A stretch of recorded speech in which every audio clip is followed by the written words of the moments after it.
Blog Talk Radio. Out at foggy midfield, muddy midfield, although they've done a heck of a job getting the field ready, they just tossed the coin to start the proceeding. Silverback looking left, looking in. He's going to go long down the left side. There he is. And it is called 35, 30, 25, 20, 15, 10, 5. Touchdown, Jason Cruz. Coast to coast.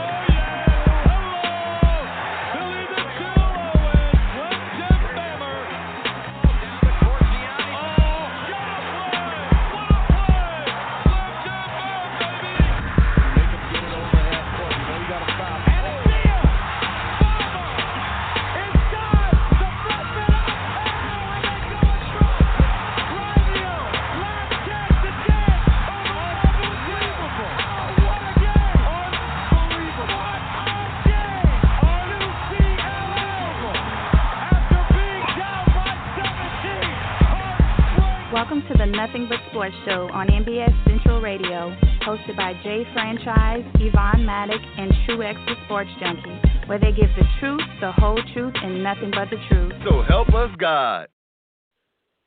What's good? What is good? What is good, baby? Welcome to the Nothing But Sports Show on NBS Central Radio. Of course, I'm your host, True X the Sports Junkie. The NBS League is almost here. I'm super amped up. Shout out to the Stardom Cinema Show with my dog, Keo, who co-hosts it with me. Shout out to Mike, who's been on, Jay Franchise, Yvonne, whoever else has been on these past few years since we started it. But, man, do we have a fire show for y'all tonight? We don't talk about it. So, Keo, what's happening? What's good, everybody? This is Keo. Make sure you follow and subscribe to the NBS Central YouTube page so all the latest episodes are up to date. You could hear the blasphemy, the remarks True made on last week's show, so you don't want to miss that.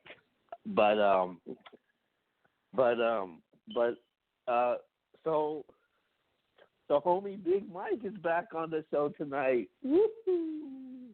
Oh, You already know.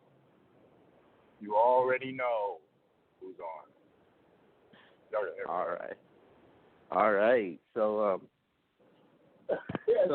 Wait. I'm here. I was talking. Oh, Lord. Y'all just didn't hear me. No, I heard you. What's good? Oh, you did hear me. Yeah. Oh, well, that's good. Just make it sure that. All right. Before we get to the sports really quick, I wanted to give an update about the Summer Impact event that was just released. Summer Impact on September 7th. It's going to be in New York. The match is finally going to happen between Murderland and Dark Life, which is Briz and T-Top versus Murder Mook and Calico. We also got on that card Ace Admin versus Snake Eyes. And the third final match it caught me by surprise, but I knew it was going to happen. MWX versus the Monstars, man. True. What do you think? All I'm going to say is fire on top of fire. Woo-hoo. So do you think it makes up for the unfortunate situation that happened at Summer Impact of them not be able to see it? It sucks for Carolina because T-Top and Briz is from there, well, Briz reps there, but at the end of the day, outside of that, I told you the event was a 10 to me. So, I mean, they got everything they could have hoped for in that event, and I'd be happy with it. Plus, we get a little bonus extra on September 7th, so I think it's a win. Yo. What's up? What are we even talking about?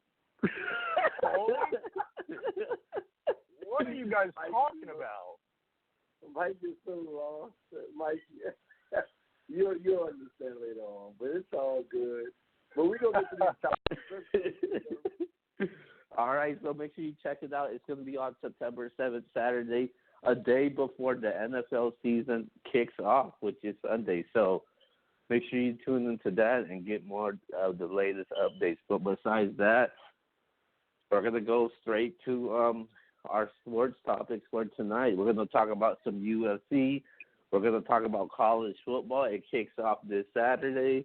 We got a huge matchup coming up, and obviously we always talk about the NFL.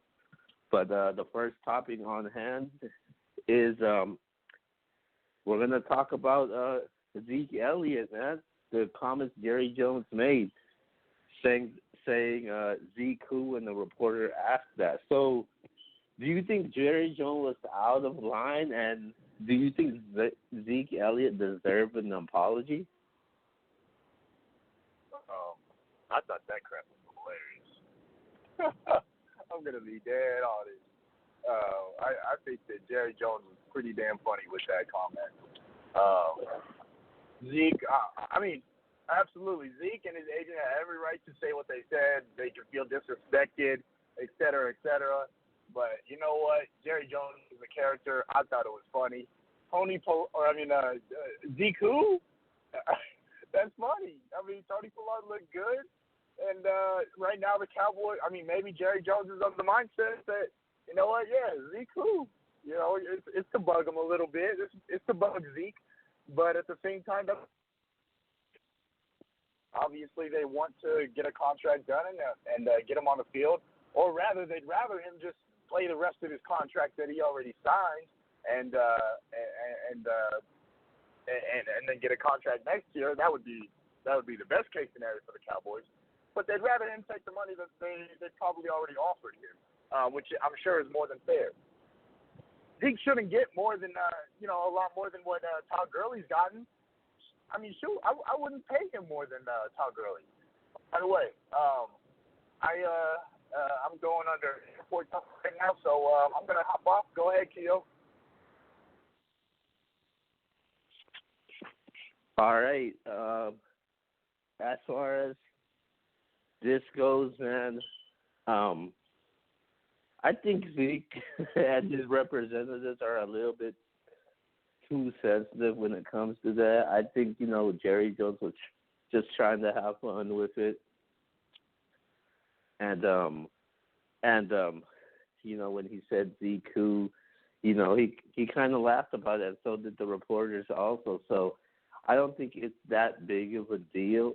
Zeke Elliott and his representatives, I mean, they're making a big of a deal. They felt like it was disrespectful. I don't think it was disrespectful because Jerry Jones, Stephen Jones, the Cowboys organization, they know how much valuable and huge of an asset Zeke is. So I think they'll, Zeke and his representatives will eventually get over it and finally, once and for all, end this drama and get a contract done. That's it? Yeah. That's okay. I'm going to be honest with y'all. I saw the interview, and Jerry was playing, man. He even said, I'm just playing. He even, in a way, he insinuated that they're going to sign him. He said, I think Pollard and Zeke would be a nice, will. He didn't say would. He said will, I want to say. Pollard would be a nice complimentary piece to Zeke. That was his words, I want to say. That was pretty much his words. But he was joking. I mean, obviously right now it's a huge topic in the sports world. So Zeke does still play because he knows everybody's talking about it right now. But at the end of the day, if you watch the interview, you can see that Jerry Jones is clearly playing, messing around. Zeke, don't get too caught up in that. They're going to re-sign Zeke, and I know they signed Jalen Smith today to certain extension. It's all good. They're not going to roll with Pollard as a starting running back or even Alfred Morris once the regular season comes around. I look for Zeke to be signed within the next week or so, maybe a week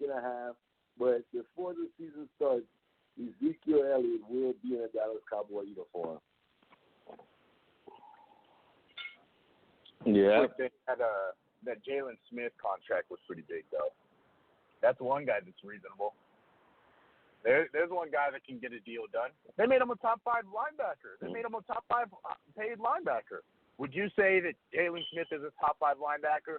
No, not yet. I mean, he missed he missed a whole season and a half. He's been good, but I'd put him in top 10. But top 5. Top 5 is that's pretty up there. I mean, you got Luke Kuechly, Bobby Wagner, Danny Trevathan.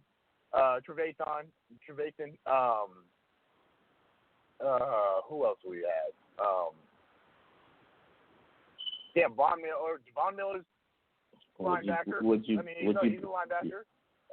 Would you put Darius Leonard up there? Darius Leonard, he's a rookie though. He'll be Darius Leonard might be the best linebacker once he's time for time for him to have a contract.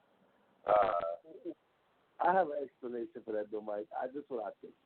Like you said, I do think Jalen Smith clearly could definitely be a top 5 linebacker. It's debatable to me, but here's the thing: you paying him as a top 5. If you wait and let's just say the Cowboys have an amazing year this year, and he has an amazing year, instead of paying top 5, he might want top dollars and try to play. Yeah. I know. No, they got him at the right time. So that's why I'm saying, like, that's a reasonable guy. He doesn't need to be the top paid linebacker right now. He understands. I mean, he just took the money now. Like he could have waited out, but it looked like the money was there. He makes him a top 5 paid linebacker. The Dallas Cowboys, they get him at the right time before other linebackers start getting paid as well. They got him at an early point in his contract in his career. I mean, I don't know why Zeke, like I said, you guys.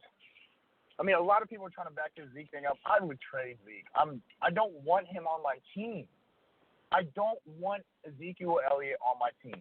Do the Cowboys win a Super Bowl this year without Ezekiel Elliott?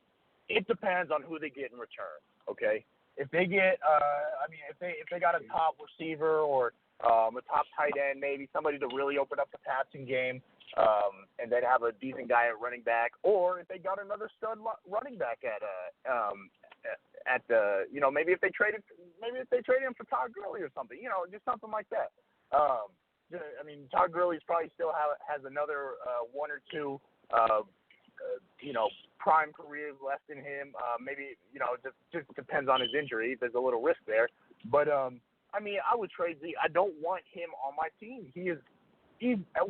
How many seasons has he been in the league? 4 seasons. 2015 draft, right? It was the 2016 draft. He's been in the league for two almost 3 years now. And he's been suspended already. He's had, I think, 2 domestic violence cases.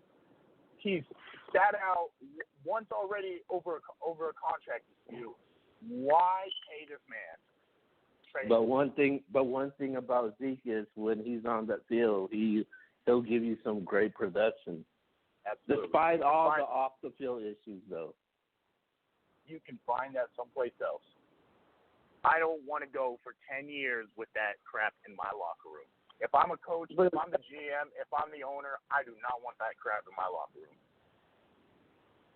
Okay, so I feel different than Mike as far as that's concerned. I get where he's coming from, and it's fair because at the end of the day, like that's what makes the NFL so unique. That one team, I don't want to call it because it's not garbage, but another team's treasure. One team lost is another team's treasure. There's going to be a team that's going to pick him up. If I'm the Cowboys, so you say in 10 years, I don't think you have to have him speak for 10 years, but at least a 4-year deal. I mean, you have him for 7 years of his own career, and that's fair. After that, if you don't win with him, then you move on. But to say that you're just going to give up, I mean, since he's been in the league, man, him and Dak Prescott together, they've done some things that Romo and that Cowboy team, couldn't do in a sense. So I just think that's a hard bargain to say that you're just going to let Zeke leave. And really, which team is going to give up Todd Gurley? The Rams are not giving up Todd Gurley for Ezekiel. They don't have no issues with Todd Gurley outside of his little injury, but Todd Gurley's proven that he can come back from injury time and time again, So I don't think that'll happen. I thought when he said the tight end thing, that was interesting, but I think Kansas City would be a good fit for Zeke. But they're not giving Travis Kelce up for Zeke. They love Travis Kelce over there. Right. So I just would see a team really giving them a stud back for Zeke. Now, I'm not saying they couldn't get a first-round pick, like if they traded him to the Chiefs or to the Packers or to a team that could use a running back like him. But a stud player right away, no, they're not getting that, I don't believe. Like I said, that's why I would explore options. But I really wouldn't want to trade. I really wouldn't want to trade him for picks, but I would definitely want a stud in return. Yeah. I mean, could you imagine if the Chiefs traded away some picks to get Zeke and he was on that offense? That would just be not even fair. If they can hold him down in the locker room, I mean, that would be unreal. I mean, that wouldn't even be fair to the NFL. I mean, come on. But I just think the Cowboys should work it out. Now, I'm not saying pay Zeke as a top running back, but I would tell him, look, man, you got to chill out, man. Like, we have a chance to win a Super Bowl. Let's meet somewhere in the middle. You got to stop being so stubborn. Let's give him the spirit and let's do work. But all this pettiness about you crying because Jerry Jones was making a joke, and Jerry Jones clearly said in the interview, I'm just playing. He was just playing. He laughed. I mean, and you could say maybe he wasn't just playing, but he even said in the interview, he said, I think Pollard will be, he didn't use the word would, he said will be a good complementary piece to Zeke. That was his word, so they're going to resign Zeke. I just don't know when. But did you say meet in the middle with him? Did you say meet? There's no meeting in the middle with Zeke. It's like Antonio Brown. It's his way or the highway. Yeah. You're definitely right about that, but I think regardless of what type of contract he is, he's going to end up being the highest paid running back in this league. I think he deserves it. I know Mike don't, but I think he does. Yeah, I think he deserves it too. I think okay, I would. He's the best running back in the league. Why wouldn't he deserve it? I'm just wondering. All right, you really don't think that the Cowboys are making him the highest paid running back? Are you serious? You guys don't think that they've offered him that contract to make him the highest paid? You think that they've given him a contract lower than Todd Gurley? No, I don't think give him a lower one, but I do think that it was about the same. And it should be. They shouldn't pay him $5 million more than Todd Gurley. I think you pay him $1 more. I'm saying $1, but it's somewhere around that price range. $1 million. But you make him the highest paid, and it's over with. It's cool. Move on from it. It's not that big of a deal. Jerry Jones got it. Jerry Jones. You had an opportunity a few years back when you had Romo, DeMarco Murray, and Dez Bryant. DeMarco Murray had one of the best seasons ever, and you let him walk for nothing. And y'all was a Super Bowl contender.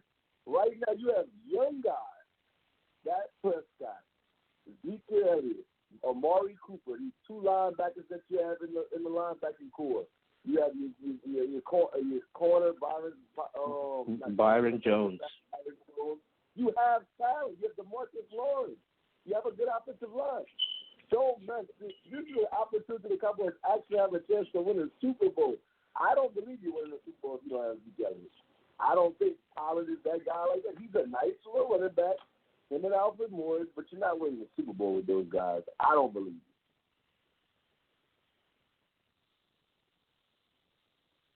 it. I think that they could win the Super Bowl without him. It's just not this year, I guess. Like I said, if they could get an elite player in return, I think that they could win a Super Bowl. But I don't know. Like I said, I think it's a simple situation as well.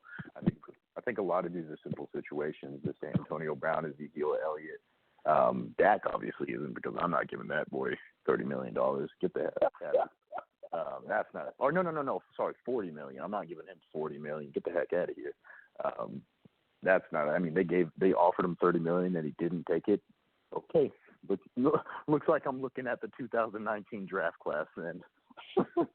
I'm looking at the 2019 NFL quarterbacks coming out of college. That's what I'm doing, because I'm not paying Dak Prescott $40 million. That's not a easy situation. But everything else, I mean, it seems easy, but I don't know what goes on behind closed doors. We can only speculate. This seems easy. Make him the highest paid, and if he's really, not taking $1 million or $2 million more than Todd Gurley, I'm not paying him $5 million more than Todd Gurley. I'm not giving him a crazy amount of guaranteed money. More than that 45 that Todd Gurley made. I'm not giving him $60 million in guaranteed millions. No, I'm not giving him 70. Whatever he's asking. It's I'm trying to keep it simple, make him the highest paid, and if he's not doing that, then I'm trading him and I'll move on. That's fair. That's fair. All right. Yep. So we're going to move on over to our next topic. So I just wanted to remind everybody that's tuning in right now, normally when we get to our prediction segment, we've normally been breaking it down each division, but moving forward for the next 2 weeks, we'll be breaking down the 2 divisions each week moving forward. So make sure you guys get ready and be prepared for that. So that's coming on later on the show. But our next topic, we're going to talk about Josh Gordon. He just recently got reinstated. So what do you make of this, the New England Patriots now that Josh Gordon is reinstated? I mean, it's simple. When Josh Gordon was on the field, Patriots looked real damn good. It was throwback to Randy Moss days. I mean, when Gronk wasn't on the field. When Gronk wasn't on the field and Josh Gordon was, he had a touchdown each game. I think 110 yards, 90 yards, 85 yards, 3 games. He was wide receiver. He was a top wide receiver, just like he always is. He's a Josh Gordon's a top 5, top 10. I'll say top 10 because out of respect, because he hasn't played as many games and done as much work. But he could be a top 5 wide receiver talent if he stays on the field for 16 games. In 2, 3 full seasons. He just hasn't done that. I mean, he put up 1,700 yards with the Cleveland Browns. Who was throwing to him? Do you guys remember who was throwing to him in his second season? Brandon Weeden? Was it Brandon Weeden? Yeah. Was it Brandon Weeden? I'll look at that real quick while I talk. He went. Weeden went to Oklahoma State, by the way, just to let everybody know that. They already had a little rap. It was 2013. But Josh Gordon, when Josh Gordon was on the field, Tom Brady had the most yards per attempt per throw to Josh Gordon than any other player that he's ever played with. It's just on another level offensively. If he had him in the Super Bowl, that would have opened things up a lot more. I think it would have been a lot better. And the Patriots won the Super Bowl without Josh Gordon. Without him, they still won it. They're still the Super Bowl favorites, and this makes them even more deadly. They have a ridiculous wide receiver core. Josh Gordon, Demaryius Thomas, if he gets healthy, Julian Edelman in the slot. The new guy, N'Keal Harry, nice possession receiver at the wide receiver 3 spot. We'll see who plays the tight end position, but I think most of those tight end passes are going to get eaten up by Sony Michel, James White, Julian Edelman. He doesn't need Gronk. Tom Brady will do what he needs to do. So, he's the GOAT, man, and now the NFL gave him the second best wide receiver he's ever had. Okay. If y'all listen to Silence to Them show, and if you know me for a while, then you know how I feel about this. So, I'm hater alert. I'm 1,000% with Mike on Josh Gordon's talent.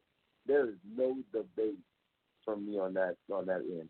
If you've been playing in fantasy football leagues with me, or I've talked fantasy with you every year, I tried to get Josh Gordon. Since basically he's been in the league. I liked him at Baylor.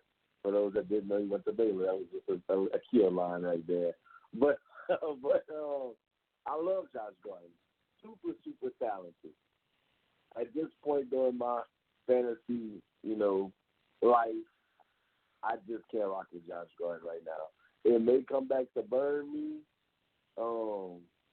because I just don't trust him. I don't trust the situation. And Mike is right for everything he said. When Josh Gordon's on the field, you know he's there. And if you have Demarius Thomas on the opposite side with Edelman in the slot, that's ridiculous. With Tony Michel in the backfield, this is one of the most talented Patriots teams. Rob Gronkowski should come back one more year just to play this last year with them because this would be just video game type stuff. Demarius Thomas, Josh Gordon, Edelman, Gronk, Tony Michel, James White. Gronk would only have to play. He would only have to play maybe fourth quarter and red zone and red zone. Exactly. I mean, it's not fair. But my thing is, I am concerned about Josh Gordon because he has burned, me too many times as far as in fantasy. But it's not about me. I hope that Josh Gordon is, better than what he was. And I'm not talking about as far as football. I'm talking about just off the field, all the stuff that he went through with the drugs. Were you giving me the whole thing, by the way? Yeah, I hope he's in a better place. I hope it works out. Anybody knows it. Like I said, I love Josh Gordon. I think he's an awesome talent. But at the end of the day, I want him to be a better person. I want him to, succeed in this game of football, but ultimately succeed off the field. And for him to succeed on the field, he has to start succeeding off the field. And hopefully he has no more relapses. Hopefully this is a great year for him. Hopefully this could be like a storybook. One day they could write a movie about it. If the Patriots go on to win the Super Bowl and he scores the game-winning touchdown, make a movie about Josh Gordon's life, how the ups and downs came. I would love to see it. I just can't say that that's what's going to happen because Josh Gordon has proved me wrong many times. I mean, since 2013, he played in 5 games in 14. He missed it from 14 to 17, and he got to 17. In 17, he played 5 games, then 1 game, and then last year he played 11 games. But then right after that, he just disappeared. He was like, I gotta go back, And I just don't want that same situation to come alive this year. So I wish him the best. I think if you go best case scenario, it is awesome for the Patriots, but I'm not there. I don't think it's gonna be a best case scenario, unfortunately. You gotta prove me wrong, but I think it's gonna end up being the same old story. Being a naysayer. You gotta just believe him. Truly, Extra Sports Junkie is a worry wart. A worry wart. That's what he is. A naysayer. So, Mike, you're going to draft him in the NBS league. Fuck. God damn. My fault, guys. Hell yeah, I want Josh Gordon. Hell yeah. I almost got him last draft in the auction. Yeah, I want Josh Gordon. If you get him true, you better trade that stud to me. Woohoo! Okay. I gotta ask. Okay, so being that you like Josh Gordon that much, because now we have value. Okay, so how I put $15 on him. 15? I'd probably put $15 on him. Yeah, I'd probably put $15 on him.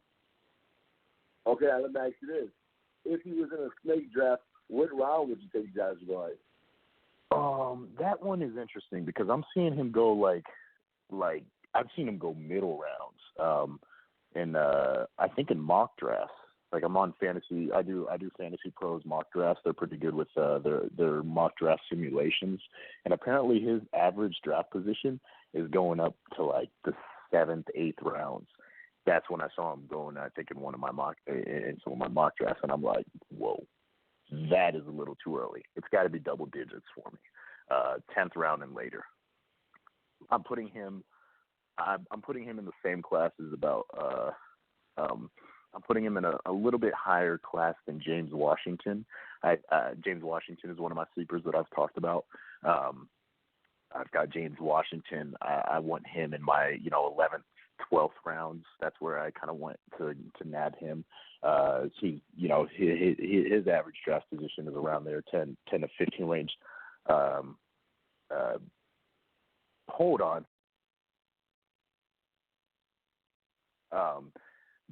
James Washington, I would put him around the same class. I wouldn't spend $15 on James Washington, probably max $10 auction draft. But Josh Gordon, I would spend $15 in a snake draft.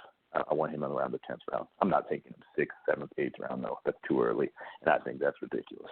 I think you agree with that, too.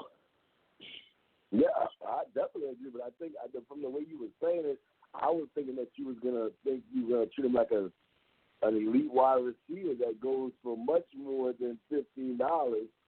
No. I just love the potential. The potential is right there. I mean, the potential is, probably sub Randy Moss numbers. He wouldn't. I mean, they probably learned their lesson a little bit, with the Patriots, not just chucking it to Randy Moss all season long. And Tom Brady probably can't do that anymore. But that's what they did in 2008, 7. Something like that. I forget, 2009. I don't remember. When he threw 50 touchdown passes. They wouldn't do that with Josh Gordon, but 1,500 yards, 15 touchdowns. That's easy.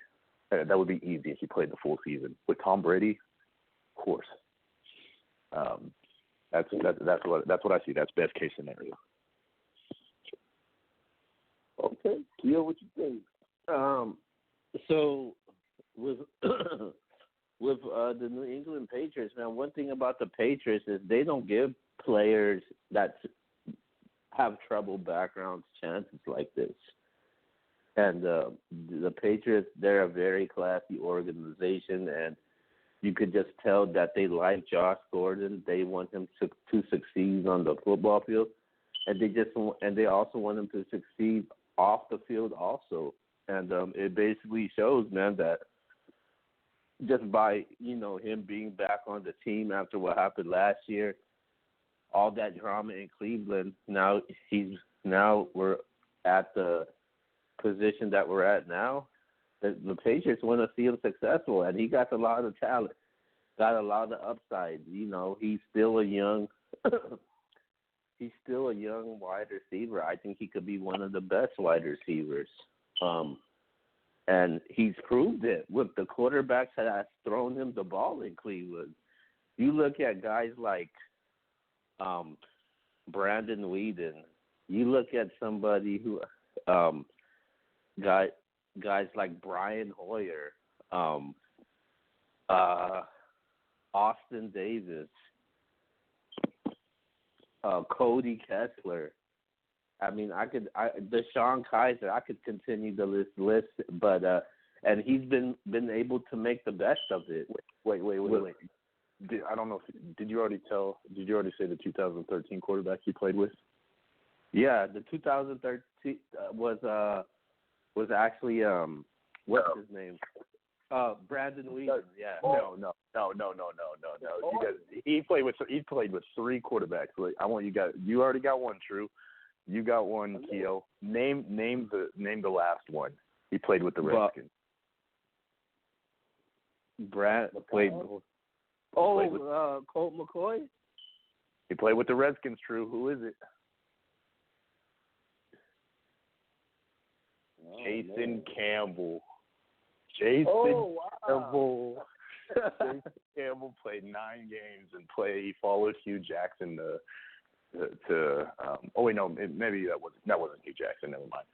But no, that was Jason Campbell. Jason Campbell, Brandon Weeden, and Brian Hoyer. Those were the quarterbacks that Josh Gordon received 16,400 or 16,040 yards from. Yeah. Yeah. So basically, he made the best out of it with those quarterbacks that he had, and then now he has somebody like Tom Brady. Last year, he racked up 700 yards and I think at least 40-plus receptions and 3 touchdowns. And imagine him being on the field full season, 16 games. I think he could do more than eclipse that. And the New England Patriots, they got, to be honest with you, I think they got one of the best wide receiving corps in the league. You know, because you add Gordon in there. You got Julian Edelman, Demaryius Thomas, N'Keal Harry that they drafted, along with Philip Dorsett, Julian Edelman.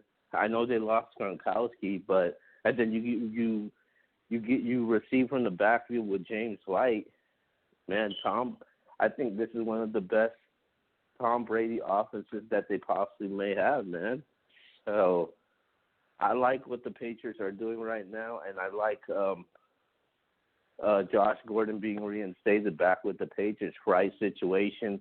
He's with contenders that contend for the Super Bowl every single year. So this is a great move for Josh Gordon being reinstated, and I hope he succeeds. Let's go. All right. So, last week we did our NFC East predictions. So this week, like I said, we're going to be breaking down the final two. We're going to be breaking down 2 divisions in the next 2 weeks because in a couple weeks the football season kicks off.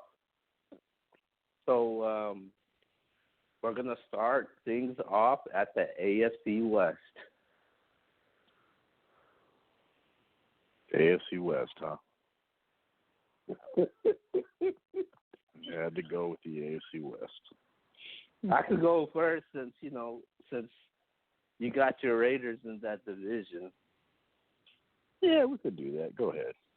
Okay. So I'll let you go last, Mike. I appreciate it, my brother. So in last, I got the Denver Broncos in last. Man, I just don't know about Joe Flacco. I think his time is up.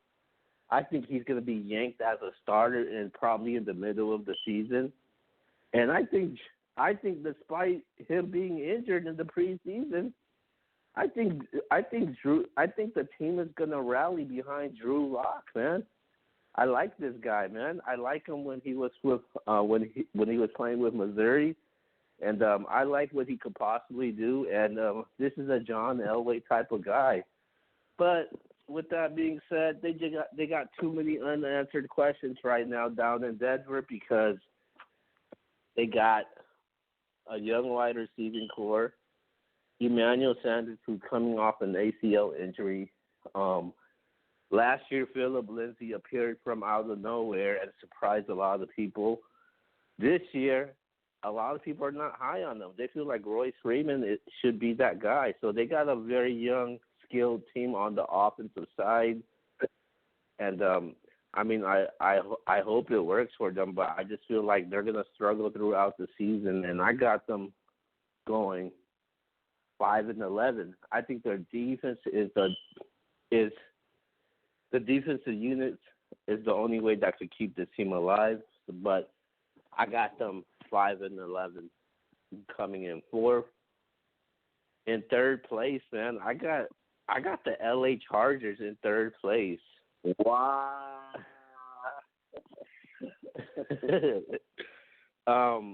I got them coming in 3rd place. I feel like, if people feel like they could do better without Melvin Gordon, and I don't think they can. Melvin Gordon is a huge part of this offense, just receiving from the backfield, also running the ball and being effective with it. And, he's a guy that should get paid, not Todd Gurley money, but he should get paid because the last 4 games without Melvin Gordon, the Chargers did win, but Philip Rivers struggled. His stats were down compared to when Melvin Gordon was on the team. So I feel like they need Melvin Gordon, and if they don't have Melvin Gordon, I think this team is gonna struggle. I got them going 9-7. They got injury issues already on the defensive side. Second straight year with injury issues. I think last year they had Verrett, who went out with an injury. Now they have their top guy, the safety that just recently went out with an injury. Derwin James. Yeah, Darwin James went out with an injury. I feel like this front seven is going to be tested a lot throughout the season with Bosa on the front seven, and I got them 9-7, and I feel like Phillip Rivers going to be inconsistent throughout the season, and he tends to give you that throughout the years. And he disappoints people a lot, especially in fantasy also. So Rivers will give you 3 to 4 solid games, and he'll just struggle with that a horrible one game. But and they got questions on their tight end issue also, man. I don't think Hunter Henry is that guy. I feel like they're trying to fill up that void, and but their wide receivers are nice, man. You got Keenan Allen in there. With me having a pleasure to say this, one of my favorite wide receivers of this year, Mike Williams. So I think Mike Williams is going to have a breakout year, man. I think Phillip Rivers is going to look for him a lot. He's going to be that focal guy, man. And I won't be surprised if Mike Williams have more touchdown receptions than Keenan Allen. But Mike Williams, man, that's one bad man. But I got the Chargers in third place, so despite all the positive things I've said about them, I got them 9-7. In second place, man, it's a toss-up right now, man. I'm really undecided right now. In second place, only by one game, I got the Oakland Raiders, bro. I think this team is going to make one of the best improvements. I think they're going to do so good. They'll win a lot of awards this season. I like Joyner on the defensive side. They still got a defense. They drafted Baker from Georgia, so they added a lot of depth on the defensive side for Oakland.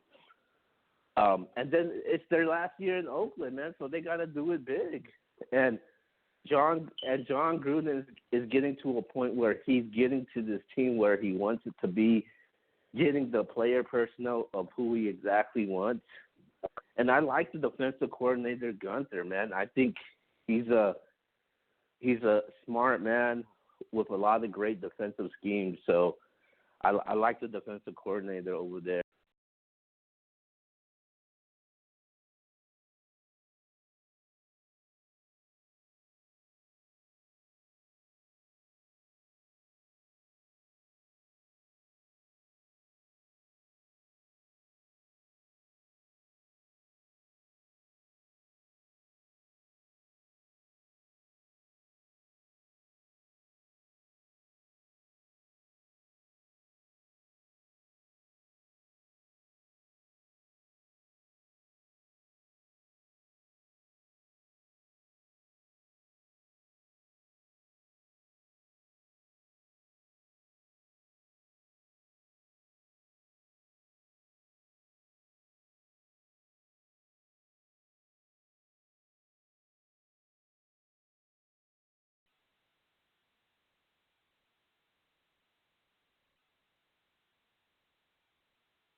Okay, I apologize for that. The call actually dropped. So continuing from Tyrell Williams, I like him because he was with the Chargers. So I think he's a great I think he's a great fit for that Oakland offense. And then obviously you added Antonio Brown in there. I think Antonio Brown's going to be Antonio Brown despite off the field, everything off the field that we were able to hear about throughout this off season. I think he's going to put up huge numbers, man. And I like the Oakland offense right now with Brown and Tyrell Williams. Mike and True may not be high on Josh Jacobs like that, but I like Josh Jacobs, man. I like what I was able to see in the preseason, and with his speed, with his elusiveness, the guy could definitely catch from the backfield, and it's something that will, energize that offense. And Derek Carr, man, possibly hitting his final year of the Oakland Raiders. So it's time to show up, man. And I think the Raiders are due for a huge year this year, man. And I got them 11-5. 11-5 for the Raiders this season. I love it. And then in first place by only one game, I got the Chiefs, though. I think the Chiefs are not going to be the team that people think they're going to be. I think they're going to struggle at times, man, because when losing Kareem Hunt towards the end of the season, Mahomes struggled. People start to figure him out. And then, you got another trouble guy, Tyreek Hill. People expect big things from Tyreek Hill this year. Damian Williams, he's going to take a lot of the load. We'll see how much pressure he gets. Obviously you still got Kelsey. They drafted McCole Hardman from Georgia. Sammy Watkins been there, but Sammy Watkins just has been really disappointing since he's been to the NFL. He hasn't been that player that people expect him to be. And Sammy Watkins could be down at the end of the line if he doesn't show up. He gets another big contract then, so we'll see what happens with that. Their defense, they lost a huge chunk on their defense. They lost Tamba Ali. They lost D. Ford. They lost they did add, what's his name, Tyrann Mathieu in there. Barry's no longer on the team. So they lost a lot of leaders and impact players on their team. So I think the Chiefs are going to struggle, and a lot of offenses are going to test them.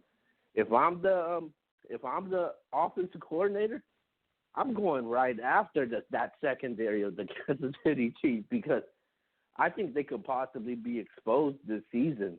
And I think that offense and Patrick Mahomes is going to carry them, and it's just going to be a lot of pressure for Mahomes. And, when it comes to rookies, man, they have sophomore slumps. I'm not saying Mahomes will have it, but I wouldn't be surprised. So I do have the Chiefs still winning, but I got them at 12-4.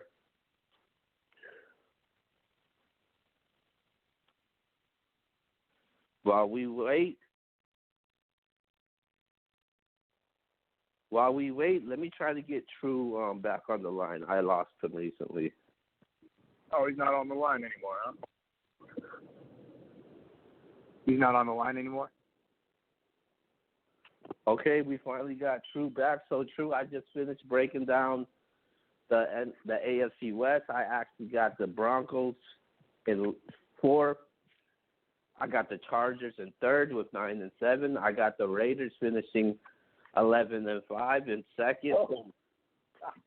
And in first place, it's very close. It's going to come down to the end of the season, the final 2 games. I got the Chiefs finishing 12-4 in that division. Let me ask you this real quick. Did my phone cut off, or did everybody's phone cut off? Yeah, it all cut off. It all cut off because I had to recall back into the show, so we apologize for that. Okay. I thought it's all good. Technical difficulties. Once we make it big, we won't have technical difficulties. But for now, stuff happens. The technology fails. Go ahead, True. like that. As much as you're thanking me now, you'll hate me in a second. You better start with first. Don't be so disrespectful now. You better start with first place because if you're about to talk about the team I think you're about to talk about, you should probably start with first place. Hey, you coming to the Bay Area soon? Don't be disrespectful. All right. So what I'll do is I'll go from 1 to 4 because number 1 is so clear for me. It's probably one of the clearest out of all the divisions in football. I got the Kansas City Chiefs running away with this division. It's not even. I don't know what Keel's talking about. I don't know what Keel drank tonight. I don't know what Keel did tonight. Keel must have. John Gruden must be Keel's new best friend. I don't know what Keel's talking about. Close. This is blasphemy on every level. The Chiefs are going to run away with this division. The Chiefs may be the best team in the AFC this year, or definitely one of the best teams in the AFC like they were last year. That offense is too potent. I know everybody keeps saying, I know Keel brings up Kareem Hunt, but I think this running back by committee is going to work. The weapons that they have on the offensive side with Tyreek Hill and Travis Kelce, Sammy Watkins, it's just too much. It's just too much for anybody to deal with, and I didn't even bring up the MVP, Patrick Mahomes. I just think Andy Reid is still a hungry coach because he hasn't won a Super Bowl, so it's not like he's going to let up. Patrick Mahomes is coming off of a ridiculous year, and a lot of people are thinking he's going to have a setback his second year, so he has some motivation. Tyreek Hill was just all over the TV for, all the stuff that he had off the field, so he better come back and ball out. Travis Kelce, he's just one of the most consistent tight ends in football, if not the most consistent now that Rob Gronkowski's not there, and Brock stayed hurt, so this team is going to win this division, and it won't even be close. I think they'll win this division by a minimum of 2 games, but I'm thinking more along the lines of like 3 to 4 games. That's how bad it's going to be. Coming in at number 2, I'm about to shock y'all. I'm not even going to lie to y'all. I know Keel's going to flip whatever when I say this. I'm going with the Denver Broncos. Vic Fangio and that defense is going to be with Joe Flacco. I just think that running the football with that basically two-headed monster with Royce Freeman and Philip Lindsay, and when they have to throw the ball to Cortland Sutton and Emmanuel Sanders, they're going to get them open. I like Noah Fant. I just think that this team is going to play the right way. They're going to play ground and pound football. They're going to play really good defense, and they're actually going to be in contention for a playoff spot. I have them going around 9-7. Yeah, about 9-7. They'll be right there on the cusp of the playoffs. If they can get to 10-6, I think they can get in. But their defense is going to keep them in so many games with Bradley Chubb and my man Von Miller. And their secondary, we know what Chris Harris can do. Chris Harris is a solid corner, a nice corner. Kareem Jackson, I always did like him since he was in Houston. So I think they have a pretty good defense. I think they'll play even better this season. And I think they're going to win games based on their defense and their running game. Coming in number 3 for me is the Los Angeles Chargers. I think they'll be an 8-8 ball club. I think, like Keel said, James being out for the first couple of games is going to hurt them and their defense. I think teams are going to be able to score on them. They'll be able to score as well, but I think all the off the field, the injuries, the no Melvin Gordon, if they get Melvin Gordon, it's just too much going on over there. Like Keel brought up the tight end situation. Hunter Henry's cool, but he's coming off a real injury. No more Antonio Gates. Phillip Rivers getting older.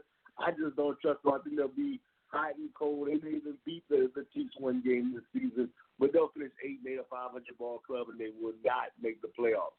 And coming in dead last, I don't know what Keel's talking about, is the Oakland Raiders. I think this team is going to be terrible. Wow. Disrespect. It's no shot to the Bay Area. I'm coming out there in November. It's no shot to my main man, Mike. Got nothing but love for him. Got nothing but love for the Bay Area. The Oakland Raiders are just going to be a mess this season. They have, I looked at their schedule not too long ago. Let me pull it up real quick. Okay, so they open up against the Broncos. They're going to lose that game because I think the Broncos' defense is just going to be that good. Then they got to play the Chiefs. I think they lose that game. Now, that's both home games. That's 2 home games for the Raiders. They're going to lose both games. True. Just let me talk about the Raiders' schedule. Wait, what happened? Keep going. Okay, so then they got to go to Minnesota and play the Vikings. They're going to lose that game. They're going to lose to the Colts. They got to go to Indianapolis. That's 4-0. I mean, that's 0-4. For a doggone sure not beat the Chicago Bears, they're going to get annihilated by the Chicago Bears in Week 5. So you're talking about 0-5. Then they got to go to Lambeau Field and play Aaron Rodgers. I think they lose that. 0-6. Then they got to go to Houston and play the Texans. That's 0-7. They might beat the Lions. They'll probably beat the Lions in Week 8 at home. They can win that game. That's a winnable game. The Chargers, like I said, they'll be hot and cold, so they could win that game. So they might go to a 2-game winning streak. The Bengals, they will beat the Bengals. The Bengals will not be good this year, I don't think. Then they got to play the Jets in New York with Le'Veon Bell probably picking it up a little bit more if Sam Darnold's with Mike Think, and the Jets team is with Mike Think. Is that a winnable game? I don't know. That's a toss-up game. The Raiders are going to lose at Kansas City. I think they're going to lose to Tennessee the following week because I think Tennessee is another sleeper team. They can beat Jacksonville if Nick Foles doesn't work out. Then they play the Chargers. They'll probably lose that game the second time around, and then they finish up with the Broncos. I think best case scenario, the Raiders win 5 games. That's best case scenario. Man, I gotta say something. You're being too disrespectful right now, because this is a team that made major roster changes. You look at the starters they had last year on the offensive side compared to this year, it's drastically improved. Look, the skill set, man, young, speed, talent, skill set everywhere on the offensive side. Antonio Brown, Tyrell Williams, young Josh Jacobs. Hey,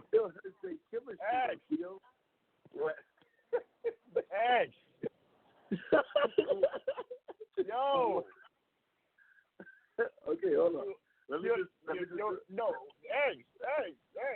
You all right, dog? You all right? What you said about Drew Brees and how his arm could fall off and then the whole Saints season just collapses? You're right. That is gonna happen. The Saints are going 4-12, dog.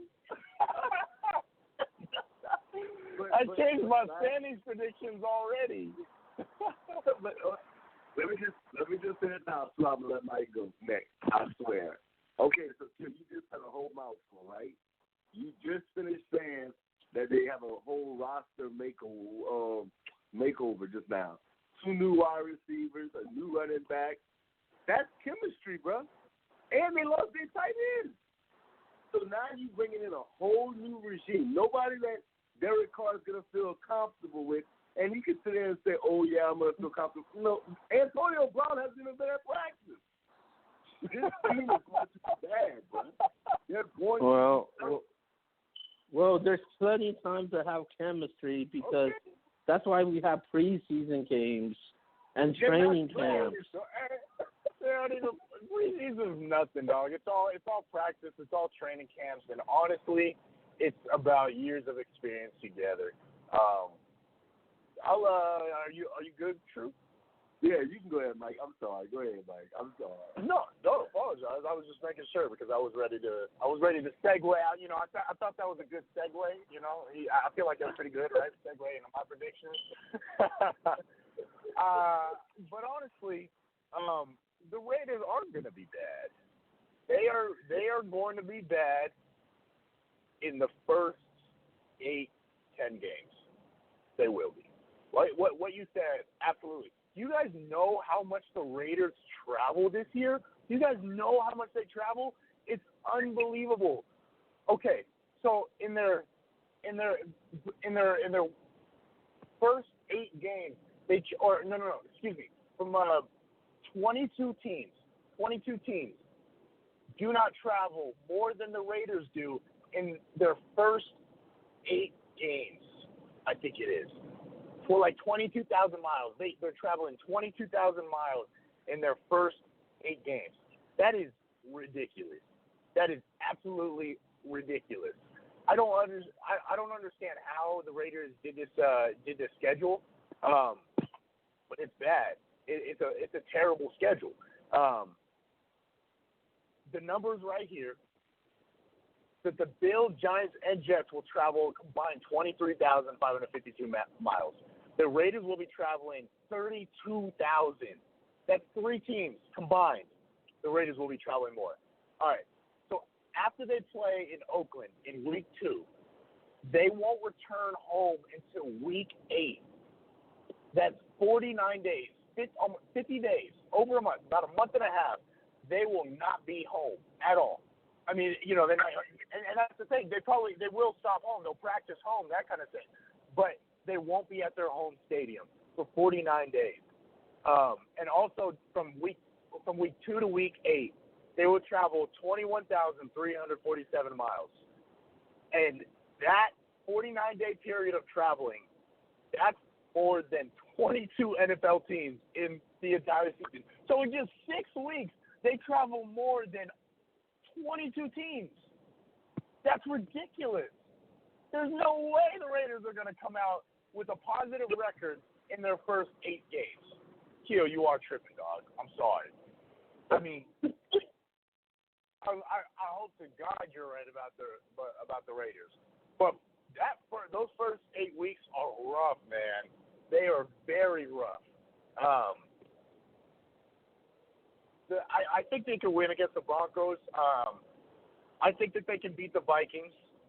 I don't think that those are long shots because I'm not real high on the Vikings. I think that they're a mediocre team, and Kirk Cousins is a mediocre quarterback, and that's the reason that they're a mediocre team. But that's a good defense. It's a tough stadium, that kind of thing. They could lose that game for sure. The Broncos, that's a mediocre team as well. They can win that game. But the Chiefs, right at the beginning, even though it's at home, it's gonna be bad. It's gonna be they're gonna lose that game, and it probably won't be close.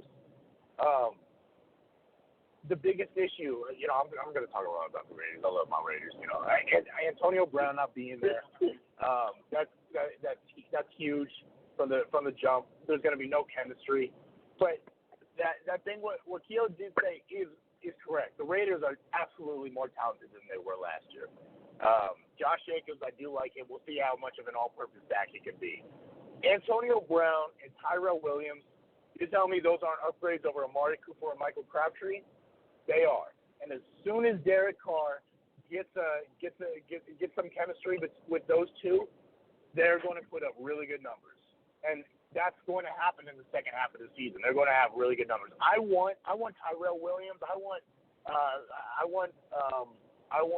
Antonio Brown. If what I'm saying is going to come true, my prediction, I think that I want those guys in fantasy football for the second half of the season. Just FYI, if you guys end up getting those in the NBS league, around week 6, around week 8, you might be able to send me with a trade. I think those guys are going to have big second half seasons, and the Raiders will finish 6-10. They'll finish about 6-10, maybe even 8-8. They might be able to finish that high because the second half of the schedule is light. Broncos, Chargers, Jaguars, Titans, Jets, Bengals, Chargers, Lions. Those are all winnable games. Those are definitely all winnable games. 1, 2, 3, 4, 5, 6, 7, 8. Those are 8 winnable games right there. I don't know what you're talking about, True, with the Titans being good. God, come on, man. They're the worst team in that division. The Jets I'm not as high on. But those are all winnable games. And you know what? Maybe the Raiders surprise us and beat the Chiefs in that at Arrowhead Stadium. Depends how much how crazy they can go. I got the Raiders going 6-10, 8-8. I also have the Broncos going about the same, 6-10, 8-8. I think that they also have a similarly difficult schedule. Definitely not as much traveling, but the opponents, all the entire AFC West has to play the same Packers, Bears, Lions, the NFC North division. it's a tough schedule for all four AFC West teams. So I got the Broncos going 6-10, 8-8, and also the Chargers. I think will be a mediocre team. I think that they will be around. They might go under 500, but I see more of an 8-8 type season, 9-7.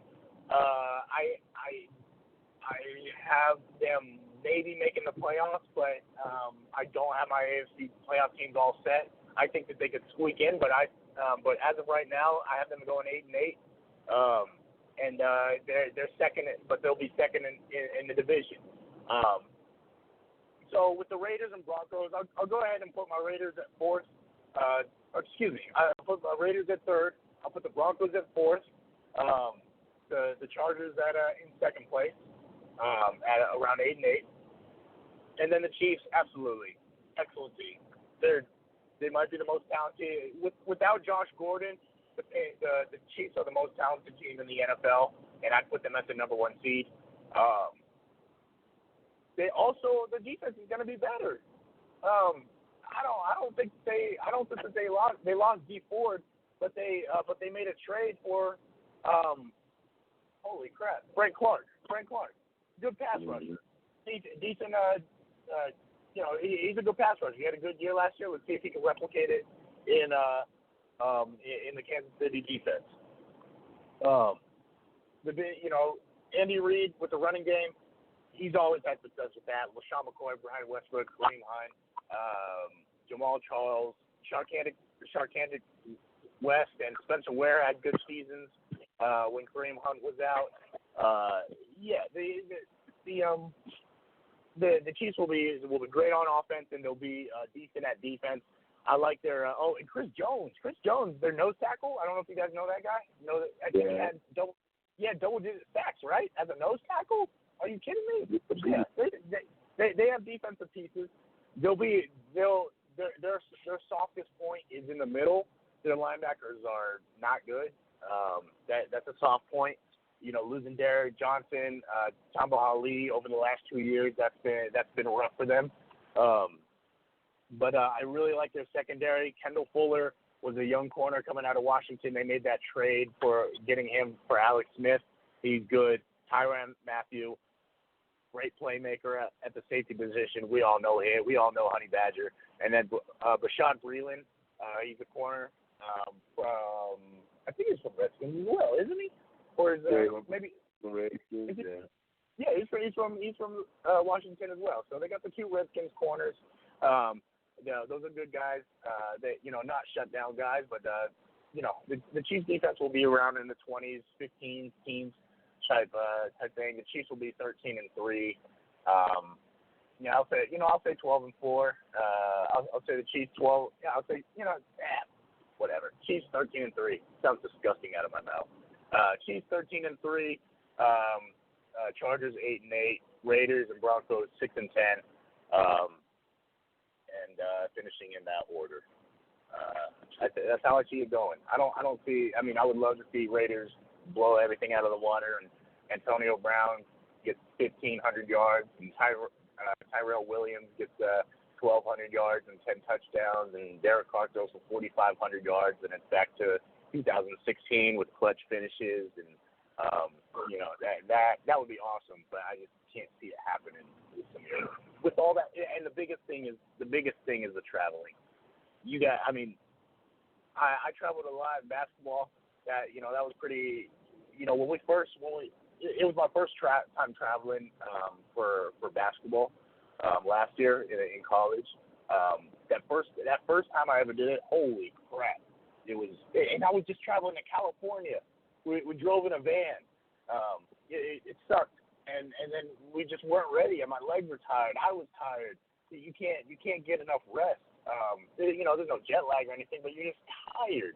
You're not in a familiar environment.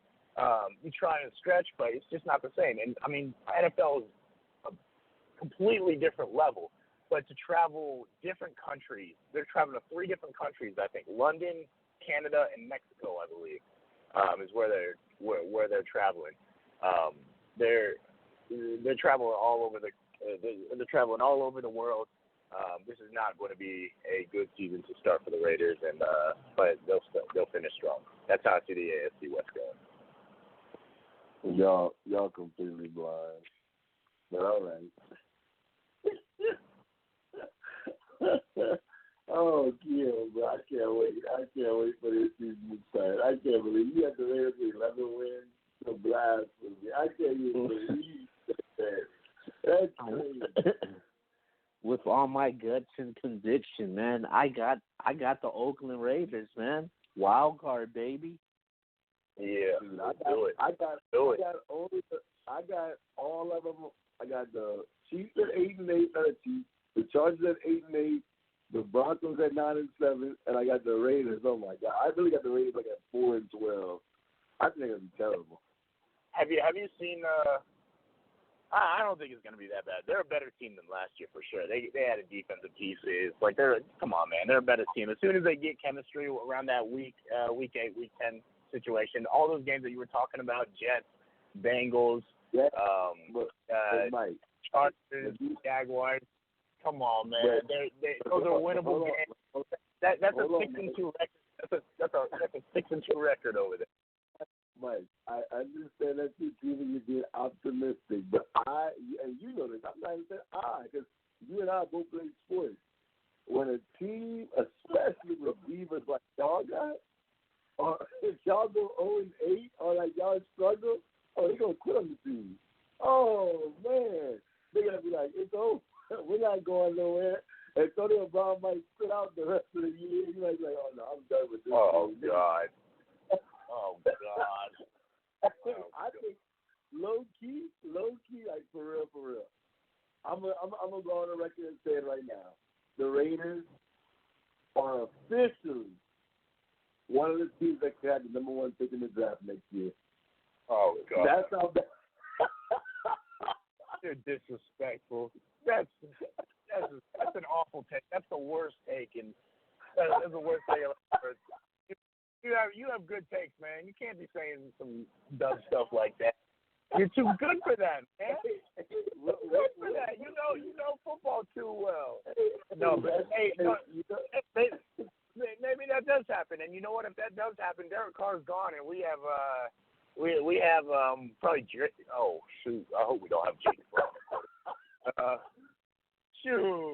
yeah, I mean, John Gruden will get his chance to. And Mike Mayock will get their chance to pick, whatever quarterback they want. Maybe that's why they did that. They're trying to set up the season for failure. So Derek Carr looks that, and then they can have their number 1 pick and their number 1 quarterback. I can see that happening. That's how grimy this business is, guys. Don't trust anybody, even your coach. Jake Brown, come on home.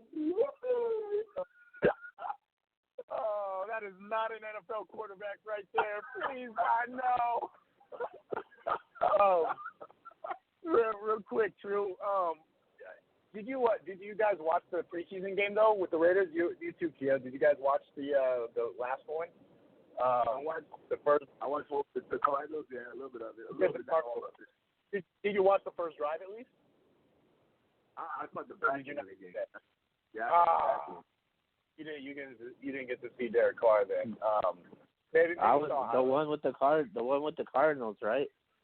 Yeah. Did you watch the first? Yeah, drive? the first drive he led for a touchdown. It was great. The Cardinals. That's what y'all bragging about. No. Okay, be quiet. What I'm saying, Drew, is that the offense is going to look good. The offense will score points. The defense will be bad. I know that. But the offense, I think there's no chance that this team is not going to score points. John Gruden's an offensive guy. And also, I mean, just with the weapons that they have, Tyrell Williams is really good. He really is. Like, he's nice. He didn't get as many targets with the Chargers because they had so many guys to throw to.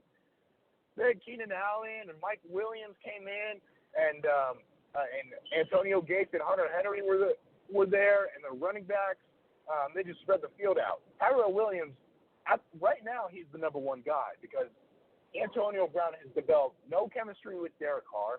What I saw from Tyrell Williams in that one series, I saw Michael Crabtree with hands. That's what I've seen these first two preseason games.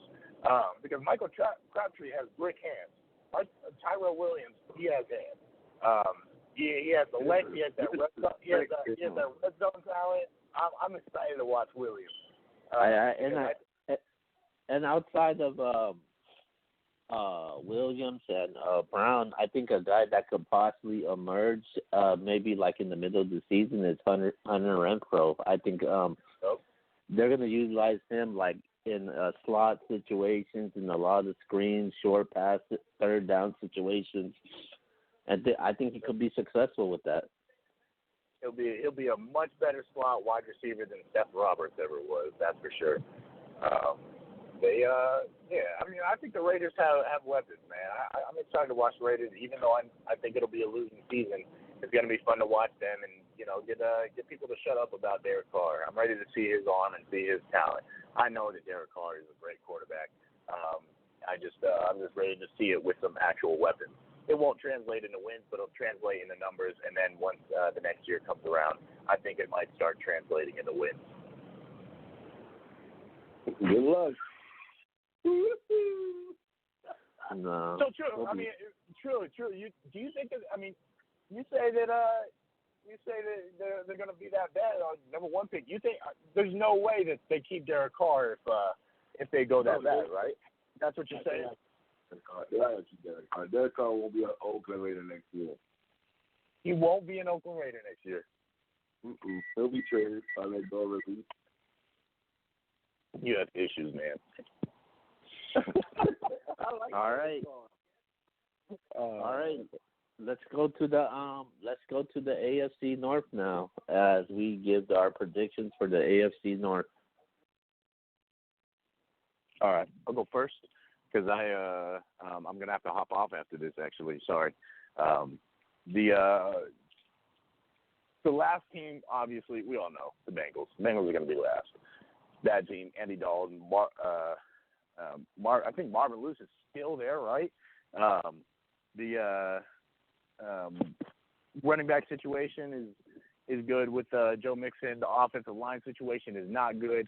AJ Green is banged up. He might get traded midseason, hopefully. The defense is bad. It's just a bad team. This team will be bottom five. In the third team in that division, I have the Baltimore Ravens. Wow. I know. I like Lamar Jackson. I really do. I think that he has a better arm than people might give him credit to. He just didn't really. He wasn't comfortable showing it in that first season.